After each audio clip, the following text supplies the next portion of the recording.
All right. Hey, everyone. This is Wes Bridges with Adventures Till the Curtain Calls.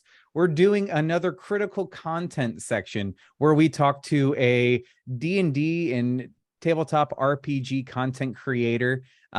Today we have Chris, also known as RavenswoodDND on TikTok. Thank you so much for joining me today, Chris. I appreciate it. It's all right, man. Don't mention it. Thanks for inviting me. Yeah, not a problem. I'm not going to lie. I was curious. I was like, man, where do I even start and trying to find content creators? And I was already following you because it's like, hey, Right. do you need a puzzle? And I'm like, yes, for my for my game, I stole it. So I'm like, I'm gonna reach out to them. So I'm just gonna start off. Where did your love for like D&D or TTRPGs? Where did that start for you? To be honest, I'm almost a little bit ashamed to admit that I'm relatively new to it all. Okay. It's only sort of been, I was trying to remember, it's probably 2016 or 17 Okay. when I kind of got into it. And I was always very dead set against, no, I'm not a nerd. I'm not a nerd. But it turned out I was just in denial. Um, and I was at, some friends sort of had a bit of a party, a bit of a get together. And they were talking about wanting to play D&D, but couldn't find a DM. And then one of my best mate, Josh, was like, Chris, you're an English teacher. You like creative writing. You could do it because you just get to create a world and you get to put characters in it. And kind of reluctantly, I was like, yeah, all right, then, okay, I'll give it a go. And then, my life just revolves around D&D, to be honest with you. I think it's one of the biggest traps, especially for writers from really any genre, whether you do nonfiction, fiction, whether you do more graphic art. The issue is, especially when you become the DM, is you've created this world now, Yeah. and you can't stop creating almost. Yeah. It's a bit of an addiction. You kind of see things all the time, like, oh, I could make that in D&D. Oh, I could put that in D&D. Right. And it's relentless. You constantly going thinking about it. I'm notorious for after every like fantasy series or something like that I've read or sci-fi or whatever kind of game I'm running. I try to take an element. I don't like taking someone else's creative license and their work and everything, but if they're like, oh, I like how this culture interacts or something like this, or I like how their take on magic and everything. Do you say so? You say you started playing in 2016. Did you get going as a DM right from then? Yeah, or straight away. And I am forever DM now. I think I've maybe played since 2016, 2017. I've probably played as a character 3 times, maybe 4 times. It's just like DM. I'm the DM. That's it. There's no questions about it. That's Want almost to play D&D, right? Let's find out if Chris can do a session. All right, I'll do a session then. It's almost nice when you get a one shot that someone else can run for you. Be like, Yeah. a break would be great. But I feel like that's also one of the best ways to learn about D&D or Pathfinder or TTRPG is becoming the DM and everything. Like, yes, it's nice maybe to put the training wheels on and be a player. And I'm not knocking anyone that does that, to be a player. But sometimes you got to get thrown into the waters with the sharks. Yeah, definitely thrown into the deep end. When I agreed to it, I was like, yeah, all right then. I'll roll a couple of dice and that'll be it. But no, there's so many rules and like something will happen. Like, I don't know. Can we do that, Chris? Like, yeah, sure. Why not? Typically, how many people play in your game at a time? Round about 4. I'm running Curse of Strahd at the minute. For 4 friends. That's a challenge, definitely. Yeah. I don't know if you're familiar with it, but they've just got to Vallaki. Okay. So, and I bought it purely because I loved the display box coffin that it came in. That's the only reason I got it. I got it too. It's somewhere around my house, but yeah. Yeah, I'm looking up at it now. It's up on the top of the cabinet, but I bought it because it looked nice. And then I was like, oh, I really want to run this. Let's do this. So I was kind of piecemealing it. I didn't read the book cover to cover before I started running it, which was a bad idea. And then they were like, right, so next session then, guys, you're going to end up in Vallaki. And I remember opening the chapter and I was like, oh, this is going to take some planning. But yeah, definitely being thrown in the deep end was kind of the best thing, because I didn't have that much time to sort of read the DM's guide cover to cover. Sure. And still to this day, I haven't done that. I've kind of Yeah. learnt rules and things as they've come along. But yeah, Yeah. it's kind of, And every DM has their own house rules or something like that. I yeah, mean, I don't know how many different ways of sneak attack I have heard throughout like just my like decade plus of playing. Um, but yeah, so I know that when my players come to my table, I told them like, hey, you may run things, a certain way at your table. yeah, That's wonderful. Here, we're gonna, the DM is the end all be all, what I say yeah, goes, but we're gonna work within reason. So you got thrown into it, you got thrown to the yep. wolves, thrown to the sharks, whatever you want to call it. What was it about D&D that like intrigued you the most, that kept you gripped in and wanted to come back for more punishment or dealing out more punishment? I think, to be honest, it was the world building. Mm-hmm. I really enjoyed sort of doing that. I mean, I'm an English teacher by trade, but I don't really get to do that much creative writing as part of that. Mm-hmm. So it was sort of an outlet for that. But then I found that I and my players really enjoyed it if I put pop culture references in Sure. to campaigns. So like characters that they know or people from real life that I've turned into a monster. I put them in it, and it's just I run with. I don't like the D&D game to be really serious.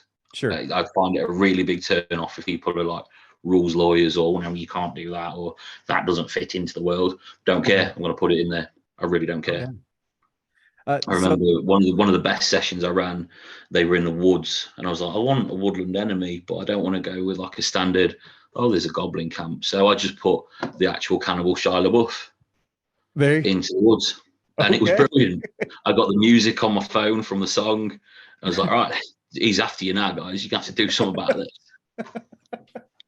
And it makes it more enjoyable. I hate it when it gets really serious, which has kind of been a bit of an issue with Curse of Strahd because it's a very dark, very Yes. serious content. But then luckily the players I'm with, they can find a laugh in anything. So the like high horror that's in it is always counteracted by a nice little bit of comedy. So And I think that helps your games when you're running something a bit, or you're, whether you're running a heavy module, a heavy campaign, or you just have a heavy moment. If you have players that know how to read the room, yeah, or they understand that like we need to do something to lighten this up here. This is a little bit too heavy for too long. That I yeah. think that complements a good story, and that's just, as a player, that just takes time. So you mentioned you're a teacher. What year do you teach? I teach. So in England, we have our college system slightly different to your college system, isn't it? So I teach 16 and 17-year-olds Okay. because Okay, that's gotcha. college over here. Um, Yeah, we so do yeah, the guys that 17, 18 around here, but okay. yeah, so the guys that they sat their GCSEs, which is like our big exams Okay. when they're 15, and then I teach the guys that failed English, and I Gotcha. get them for another year to try and get them through again. Have you ever like implemented maybe like some facets of D&D or anything like that in the classroom? I've we got an initiative from the college that I work for. They're like, Mhm. this is called Risk It Week. We want you to try something different. So I Okay. was like, right, I'm going to play D&D then. So I made up like this. I made really small character sheets, dead basic ones. Got them to come up with a name. Got them to draw a little picture. I gave them sort of the standard array Mhm. of skill scores. Got them to put that in, and then I threw them into a situation against some goblins and some owlbears and sort of spent 45 minutes doing that and then did creative writing off the back of it, and they loved it. They thought it was really good, and a few of them came out of their exam a few weeks ago and went, oh Chris, I used the D&D session, I just wrote what happened with the orcs in the woods. I was like, cool, awesome. That's got to be satisfying. I mean, like, not only are you taking your own skill set and your own love, but like you're literally passing it on to another generation Yeah, and they were kind of seeing excitement.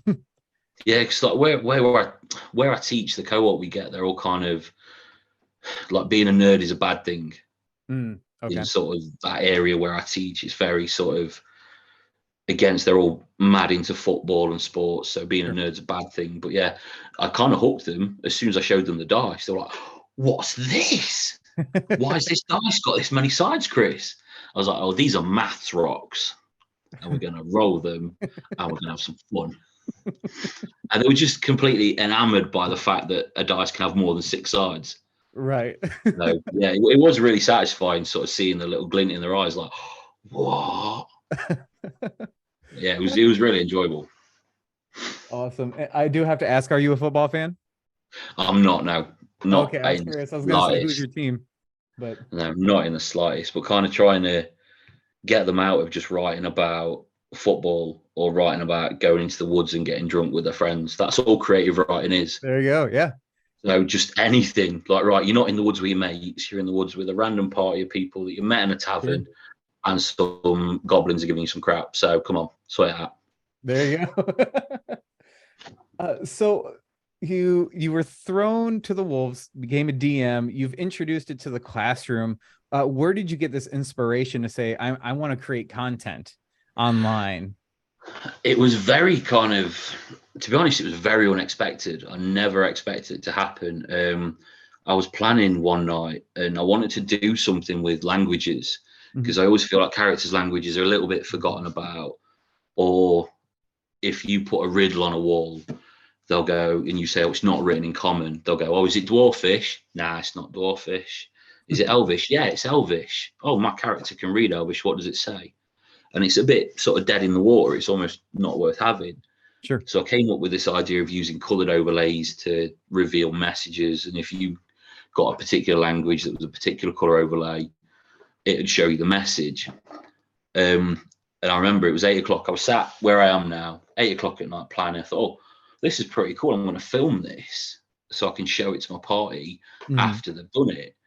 And then for some reason, I thought, oh, I'll just upload it onto TikTok, see what happens. There we And go. then went to bed about dinner time the next day.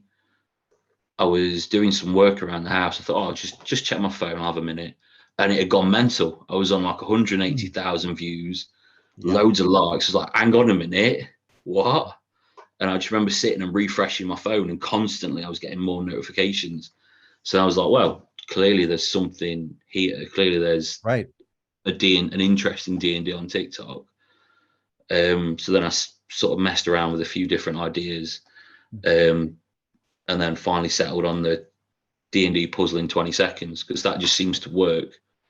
It's sort of the right length of time. People Sure. are always after puzzles. You look on the net, there's so many sort of like Reddit pages or forum pages or I need a puzzle for D&D. Right. So yeah, that 20-second format, I've just kind of stuck to it, but never expected it to blow up the way that it did. It Oh was like yeah. a 12-second video that completely changed what I do in evenings now.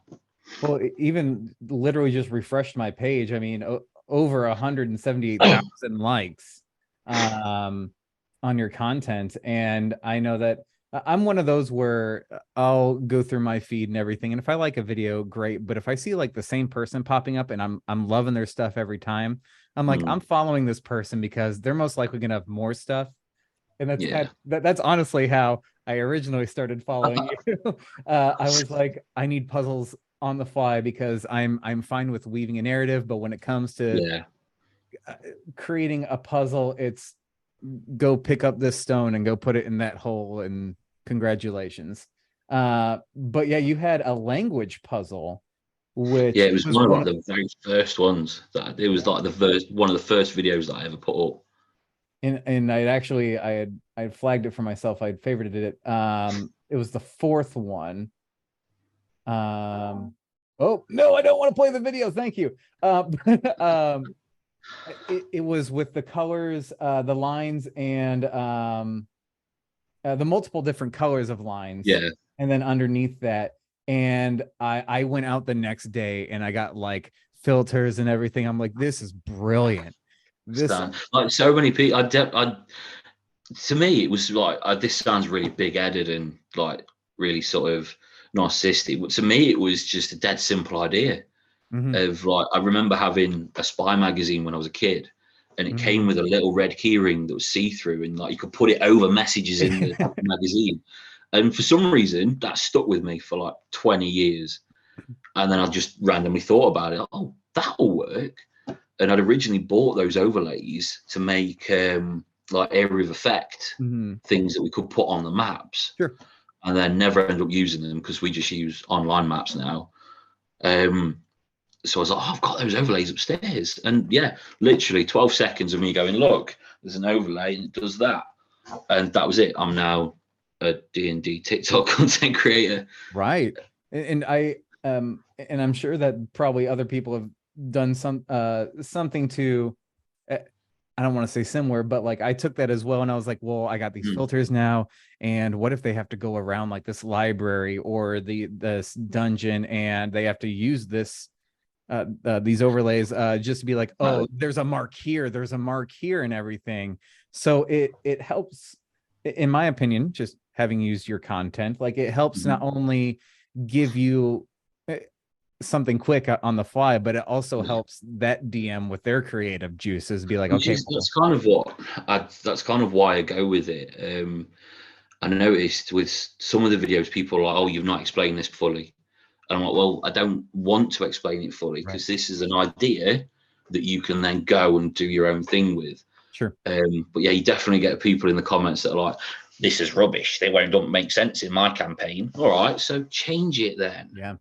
Do something with it. Don't just rely on me. I don't know your campaign. Take my idea and do what you want with it.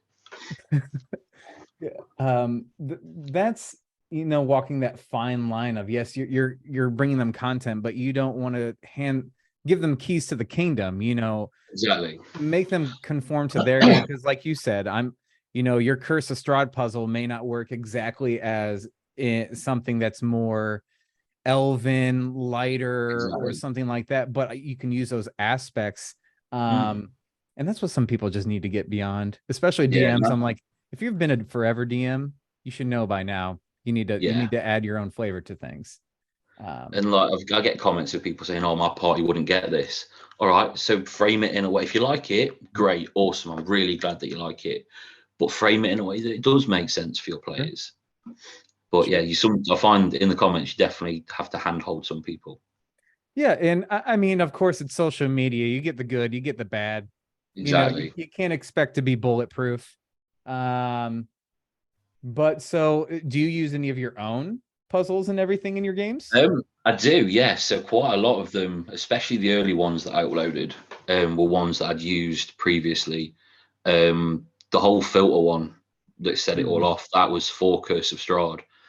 Because there was a bit in it that I just didn't like. Basically, players had navigated, right, you've got to go to this place to meet an NPC down this path.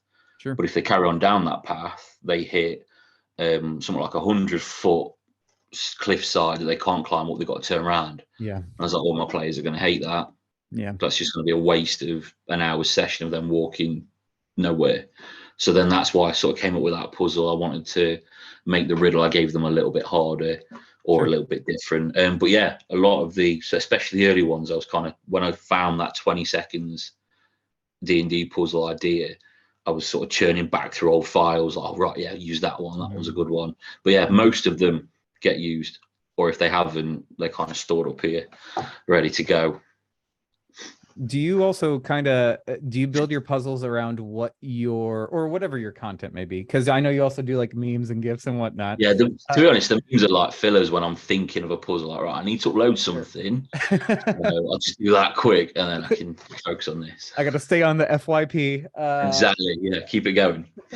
Do you ever create your puzzles with like your party in mind? Like, oh, I know this is a more cerebral party. They think more. I know they're going to overthink. So maybe make it almost too easy and vice versa. Like, sometimes I do. Yeah, I kind of, because the group of friends that we play as a party, it's always roughly the same group of friends. So I kind of know what they're like as players. So yeah, I suppose I do kind of frame it for them and how they're going to think. But then I was talking to Josh, the guy who originally got me into this whole mess in 2016. I had a conversation with him a while ago about how, as a DM, you can think of a puzzle and then maybe 4 solutions for that puzzle. Yes. But then when you've got a party of 4 in front of you, each one of those is going to probably come up with 4 solutions.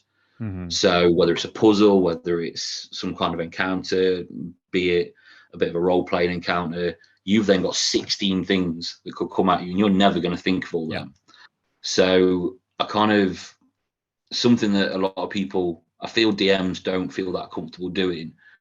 I tend to come up with a puzzle, and then if they don't get the answer or what I thought, I'll go with the rule of cool. And like, right, yeah, I like your solution there. Let's go with it. Right. So you do kind of have to have, I think, more with puzzle creation than anything else. You've got to be open to the fact that your players probably won't get it the way that you've planned it. Yeah. So you've got to allow for them to come up with something that's probably even better than what you thought. Yeah. I think that's a big trap for DMs in general, is pigeonholing yourself into a corner. Like, the party has to do this for the puzzle or even for the plot. Good luck keeping them on plot. But when a DM gets so singularly minded on one thing, and maybe in your campaign there's literally this one thing that has to happen, that's fine. But if you're trying to expect that out of every single session or something like that, DMs are going to become frustrated. They're going to feel like they're either being too challenging or not challenging enough, depending on what it is. So we're sorry, Karen. Oh, no, please no, I was I'm interviewing say, you tell me. Listen up. So turn off my mic. I think it's quite a hard lesson to learn as a DM, that your stories, your puzzles, your encounters, they can't be linear. Yes. No matter how much you lay the foundation of this is going to happen, it won't go that way. And it's definitely a lesson that I learned the hard way. I was running a completely homebrew campaign. I'd got this whole storyline set out in front of me. I'd done, like, on my tablet, I'd used a mind map app to plan everything out. Right, this is step by step. This is the end of the story, and these are all the steps. And I'd got my players, they'd gone to a church in a swamp, and in my head, they were going to go there. They got the outfits, they were going to blend in, they were just going to listen. It was going to be an opportunity for sort of lore building, world building. They were going to have the big bad was going to be in front of them, but they're too weak, they weren't able to take them on. And then my players decided, they realised that the church was in a swamp, did some investigations, and I let them completely sink the church into the swamp and killed the whole cult. So that's my story. Oh, mate, I got to think of something now. Problem solved. It was like, oh well, okay. Where do I go now? And I completely never expected it. I'd got it in my head that, like, this church was half sunk because it was in a swamp, and then they managed to, I think there was a few nat 20s in there, so I couldn't say no. Right. They sank the whole church, killed all the cult, and I got to learn from that point. Right. I can't make this linear. I've got to have ideas, but they are going to guide me more than I'm going to guide them. Yeah, I think that the worlds that we play in, whether that it's a pre-written campaign setting or if it's something you're building on your own, once you have your party there and it's playing with you, the world is evolving and growing, and you can't, remain stagnant. In your situation, like you said, the entire cult was wiped out when they weren't necessarily expected to be. How does that affect things? What kind of ripple effects does that have? And that is also great because it takes the story out of the DM's hands and it makes it more real for the players, in my opinion, anyway. Yeah. Which it's one of the things I'm sort of enjoying about Curse of Strahd. I'm planning out all these things. I've got to know what NPCs are doing, events that are going to happen, but ultimately my players are going to do what they want to do. Yeah. And we kind of have this thing where at the end of every session, I'll say, right, what are you going to do next? Mm-hmm. And then they'll give me a few ideas. So then that's what I go off and plan, ready for the next session. But then they don't do that. Something else happens. So, right, I'm winging this session again. And I'm like, guys. I had when I ran Estrada, the old lady that you first meet at the beginning of the campaign with Madam the Ava. eyes and whatnot. One of my party members legitimately played an older character, and he was a bard, and he's like, I want to seduce her, and I'm like, this is not in the book. This is not in the module. But yeah, you got to think on your toes or something like that. So I was trying to think because you said that you're obviously you don't have to stick to a module if you do play a module game. For anyone that is Mm. listening that chooses a module, you can live by it like it's a Bible. That's perfectly Yeah, fine. And you can read every page and it is sacred text to you. But for some other people, we don't want to spend an hour of them definitely. walking to a cliff, or, maybe when you understand your party, be like, this is not going to happen the way that the module is planning. Yeah. So for what would be your suggestion to those DMs that are running into those frustrations with a module or something like that? I feel it's a very on the fly thing. You've got to let yourself get comfortable with you aren't in control of this game. Yeah, you're the Right. DM and what you say goes, but ultimately what happens in this story Mhm. depends on those 4, 5, 6 people that are sat in front of you. So you've got Yeah. to be able to accept that, yeah, it's your story. If it's homebrew or it's just another story that someone's toiled over and they're balanced and everything, Mhm. you've got to get comfortable with the idea that it isn't going to go the way you think it is. It's almost like I really strongly believe in that rule of cool. Like Yeah. I'm not gonna open up Curse of Strahd and go, no, you can't do that Right. because it says here in this book. I'm not going to do that. If it's a cool idea, Sure. go for it. Perfect example. I'd set up for Valaki. Um, I'd put in a couple of NPCs that all mention to the party, whatever Mhm. you do, don't tell the burgomaster that his festivals are rubbish. Don't wind him up, nothing, because you'll end up in the stocks or you'll disappear. Yeah. And at the start of a session, I had an NPC remind them of that. And then Josh, again, he comes up a lot, doesn't he? Josh, end of the session, went to the burgomaster and was like, you're an idiot. I don't like your festivals. And I was like, oh, mate.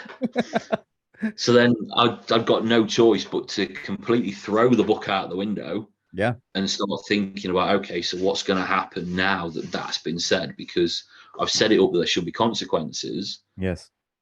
but I've got to think of that. So that's a perfect example of it isn't going to go how you think it is in Right. the book. I thought they were all going to be on the best behavior. The other three were like, Josh, what have you done? Why did you do that? And he was just like, I was being my character. So yeah, as any DM who's getting frustrated by players not doing what it says in the book or what you thought they were going to do, you got to get over it. Yeah. There's no way you can't control what those 4 people, 5 people are thinking. You've got to let them steer Mhm. that story. Right. I think I coined a phrase at one point where it was, I build the world, but you tell the story. Yes. It's Yes. very, and I think, to without blowing my own trumpet, that rings very true with Dungeons and Dragons. Is Mhm. you've got a world, but you're only controlling the NPCs, the people they meet, what they do Right. between those encounters. That's up to them, Right.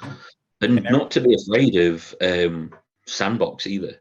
I remember when I first started, I was like, no, they're going to go here, here, here, here, here. And I did set it up as being quite linear, but I quickly learned that that's not fun for the players. If they feel strapped to a railway and they're only going to that one place, it's Mhm. not a fun setup. So definitely get over the fact that the game isn't yours Mm. and don't be afraid to go sandbox.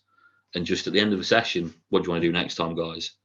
Mhm. Plan a few bits, but don't toil over it for hours because then you overthink it and then you get set in that mind frame of this is what's going to happen, but it doesn't. So don't let Mhm. yourself get to that point. I think that's probably the most. I don't think that's really sunk in with me before. Like, yeah, because it's always been like, we are building this world, we are building this world. But Mm, I mean, we as DMs may populate the world, but it is their game. yeah, We are cause and effect. So thank you for that. I even DMing over a decade, like, just some things still need to click. Whenever you do play, what is your go-to class? I quite like playing silly classes because Okay. being a DM, as much as I love it, there is that element of serious. Like, I've got to plan this. I've got to know what's going to happen. I need to know these NPCs like the back of my hand. Sure. So I quite like to let loose. I enjoy playing bards Yes. and trying. I've yet to play a bard in a situation where I can come up with like rhymes and songs off the top of my head. Mm. I really want to have a go at doing that properly, and I quite like playing stupid barbarians as well, because I mean their intelligence is Yeah. like lower than anything.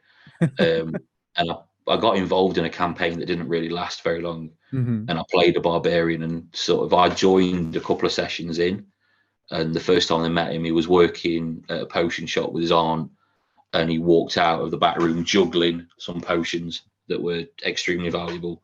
So I enjoyed just playing that, letting loose a little bit, and Oh yeah. It's trying to get my own back on my players. To be honest with you, just, yeah, yeah, I'm just gonna mess with your stuff now. not, yeah, yes, that's exactly it. Like, yeah, you came in and you wrecked my town. Yeah, So you know what? I may just Eldritch Blast, somebody that shouldn't have. But well, so I appreciate you coming today. Like, so where can people find you, TikTok or anywhere else like that may be? Can they find Ravenwood's D&D? it's primarily on TikTok, RavenswoodDND. I've started an Instagram, but trying to upload videos to TikTok, and they're like, oh, I've got to put them on Instagram as well.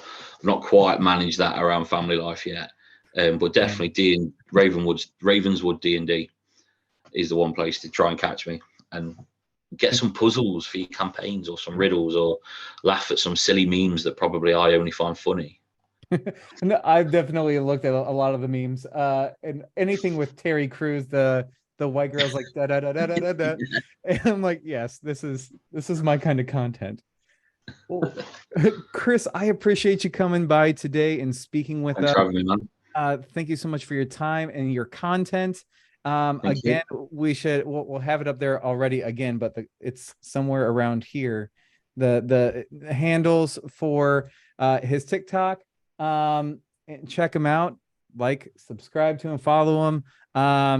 But yeah, until we see you next time, be sure to keep an eye out for our Springfield One Shots, where we interview locally owned businesses. And we have our next game session coming up, so make sure you have a listen.